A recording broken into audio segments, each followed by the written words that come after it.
السلام علیکم ورحمۃ اللہ وبرکاتہ۔ امید ہے آپ سب خیریت سے ہوں گے۔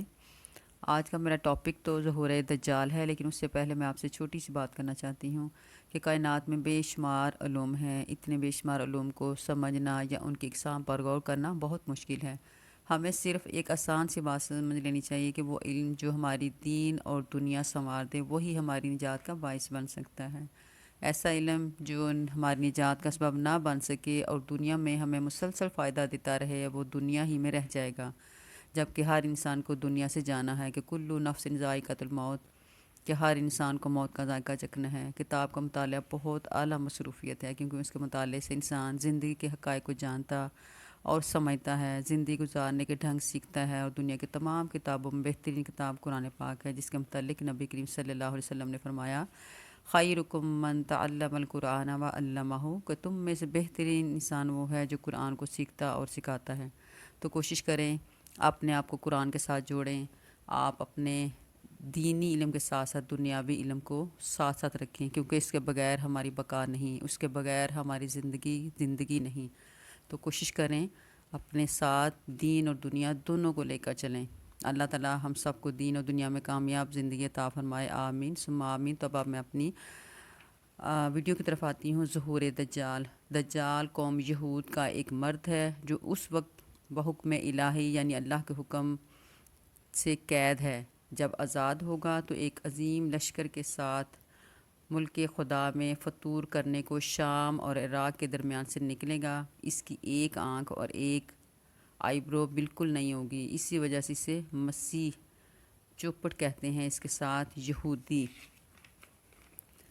فوجیں ہوں گی، اس کے ساتھ یہودی فوجیں ہوں گی۔ اس کی پیشانی پر لکھا ہوگا کافر، کاف فے اور رے یعنی کافر، جس کو ہر مسلمان پڑھے گا اور کافر کو نظر نہیں آئے گا۔ اس کا فتنہ بہت شدید ہوگا۔ 40 دن میں حریمین طیبان کے سوا تمام روئے زمین کا چکر لگائے گا اور بہت تیزی کے ساتھ ایک شہر سے دوسرے شہر میں پہنچے گا، جیسے بادل کو ہوا اڑاتی ہے۔ ایک باغ اور ایک آگ اس کے ساتھ ہوں گے، جن کا نام جنت اور دوزخ رکھے گا، مگر وہ جو دیکھنے میں جنت معلوم ہوگی حقیقتاً آگ ہوگی، اور جو جہنم دکھائی دے گی وہ آرام کی جگہ ہوگی۔ حضرت حذیفہ رضی اللہ تعالیٰ عنہ سے روایت ہے کہ جناب رسول صلی اللہ علیہ وسلم نے فرمایا، البتہ میں خوب جانتا ہوں کہ جو دجال کے پاس ہوگا اس کے ساتھ 2 نہریں بہتی ہوں گی، ایک کو آنکھ دیکھے گی کہ گویا وہ سفید پانی ہے، اور دوسری آنکھ دیکھے گی کہ گویا آگ بھڑک رہی ہے۔ بس تم میں سے کوئی اسے پائے تو اس نہر کی طرف آئے جس کو وہ آگ دیکھ رہا ہے، اور آنکھیں بند کرے، پھر سر نیچا کرے، پر اس میں سے پیے تو وہ ٹھنڈا پانی ہوگا۔ اور دجال کی ایک آنکھ پر جھلی ہوگی اور اس پر موٹا سا ناخن ہوگا، اس کی دونوں آنکھوں کے درمیان کافر لکھا ہوگا، جس کو ہر پڑھا لکھا اور ان پڑھا ایماندار پڑھ لے گا۔ یہ صحیح مسلم کی حدیث میں ہے۔ خدائی کا دعویٰ کرے گا، جو اس پر ایمان لائے گا اسے اپنی جنت میں ڈالے گا، اور جو اس کا انکار کرے گا اپنی جہنم میں پھینک دے گا۔ بادلوں کو حکم دے گا تو وہ برسنے لگیں گے، زمین کو حکم دے گی تو کھیتی جم اٹھے گی، ویرانے آباد ہو جائیں گے، وہاں کے دفینے شہد کی مکھیوں کی طرح اس کے پیچھے بس جائیں گے۔ غرض اس قسم کے بہت سے شعبدے بازیاں وہ دکھائے گا، اور حقیقت میں یہ سب جادو کے کرشمے ہوں گے۔ حضرت نواس بن سمان رضی اللہ تعالیٰ عنہ کی ایک طویل حدیث میں جناب رسول صلی اللہ علیہ وسلم کا فرمان ہے، جو اس دجال کو پائے وہ اس پر سورہ کہف کی ابتدائی آیات پڑھے، اس کی برکت سے دجال کی شرارت سے بچا رہے گا۔ کہ سورہ کہف کی 10 آیات جو ہیں وہ کوشش کریں آپ صبح و شام، اس سے زیادہ آپ کوشش کریں تو دن میں جتنی دفعہ آپ پڑھ سکتے ہیں ضرور پڑھیں۔ یہ شام اور عراق کے درمیان راہ سے نکلے گا، پھر تیزی کے ساتھ دائیں بائیں فساد پیدا کرے گا۔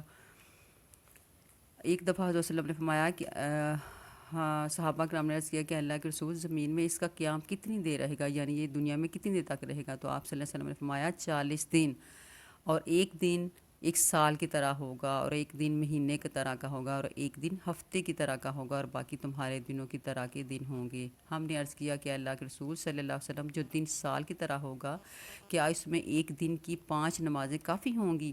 تو آپ صلی اللہ علیہ وسلم نے فرمایا نہیں، بلکہ اس کا اندازہ کرو، یعنی ہر 24 گھنٹے میں 5 نمازیں اندازہ کر کے پڑھو۔ آج کل یہ کام گھڑیوں اور کمپیوٹر کی جائیداد کے باعث آسان ہو چکا ہے، اور اس میں کچھ مشکل نہیں، بشرطیہ کہ آپ کی نیت ہو۔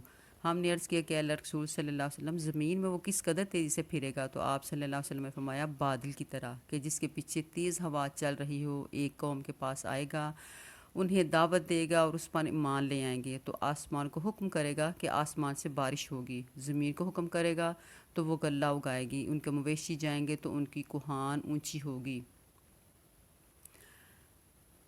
یعنی چراگاہ سے خوب پیٹ بھر کر واپس آئیں گے۔ پھر ایک قوم کے پاس جائے گا، ان کو دعوت دے گا، وہ اس کی بات کا انکار کر دیں گے تو ان کے پاس سے واپس ہوگا تو وہ قہر زدہ رہ جائیں گے، ان کے پاس مال نہیں ہوں گے، وہ ویرانے سے گزرے گا اور کہے گا کہ اپنے خزانے نکال دے تو اس کے خزانے شہد کی مکھی کی طرح اس کے پیچھے پیچھے چلیں گے۔ یہ صحیح مسلم کی حدیث شریف میں ہے۔ یہ سب باتیں بطور آزمائش اس سے ظاہر ہوں گی۔ اس طرح وہ دنیا پر چکر لگاتا ہوا شام سے اصفہان پہنچے گا، وہاں 70,000 یہودی اس کے ساتھ مل جائیں گے، پھر وہاں سے مکہ مکرمہ اور مدینہ منورہ جائے گا اور ارادہ کرے گا کہ وہاں داخل نہیں ہو سکے گا، چونکہ اس وقت اللہ تعالیٰ نے مدینہ منورہ اور مکہ کی حفاظت پر فرشتوں کو مقرر فرمایا ہوا ہوگا۔ حضرت انس رضی اللہ تعالیٰ عنہ سے روایت ہے کہ جناب رسول صلی اللہ علیہ وسلم نے فرمایا کہ کوئی شہر ایسا نہیں جہاں کہ دجال نہ جائے، مگر مکہ اور مدینہ میں داخل نہیں ہو سکے گا، اور ان کی ہر راہ پہ فرشتے قطار باندھے ان کا پہرا دیتے ہوں گے۔ پھر وہ باہر زمین پر اترے گا تو مدینہ میں 3 بار زلزلہ آئے گا اور اس سے کافر اور منافق باہر نکل آئیں گے اور وہاں دجال کے ساتھ جا ملیں گے۔ حضرت ابو سعید خدری رضی اللہ تعالیٰ عنہ سے روایت ہے کہ جناب رسول صلی اللہ علیہ وسلم نے فرمایا پس وہ دجال مدینہ کے قریب یعنی پہاڑی راہ میں اترے گا، ایک آدمی جو سب سے بہترین آدمی ہوگا اس کی طرف نکلے گا اور کہے گا کہ میں گواہی دیتا ہوں کہ تو وہ دجال ہے جس کے بارے میں جناب رسول صلی اللہ علیہ وسلم نے ہمیں بتایا ہے۔ دجال لوگوں سے کہے گا تم دیکھو تو اگر میں اسے قتل کر دوں پھر اسے زندہ کر دوں تو تمہیں میرے معاملے میں کوئی شک تو نہیں رہے گا؟ وہ کہیں گے نہیں، پس وہ اسے قتل کرے گا، پھر وہ زندہ کرے گا، پس وہ نیک آدمی کہے گا اللہ کی قسم آج سے زیادہ میں تیرے دجال ہونے کے بارے میں زیادہ بصیرت اور یقین نہیں رکھتا، یعنی تو پکا دجال ہے۔ پھر وہ دجال دوبارہ اسے قتل کرنا چاہے گا مگر اس پر قدرت نہیں ہو سکے گی اس کی۔ یہ بخاری کی حدیث ہے۔ اس کے بعد دجال اپنے لشکر سمیت فلسطین کی طرف چلا جائے گا، جہاں آخرکار لد کے مقام پر حضرت عیسیٰ علیہ السلام کے ہاتھوں قتل ہوگا۔ تو اس لیے آپ کوشش کریں سورہ کہف کی پہلی 10 آیات کو کثرت سے پڑھیں، اس کی دجال کے فتنوں سے بچنے کے لیے۔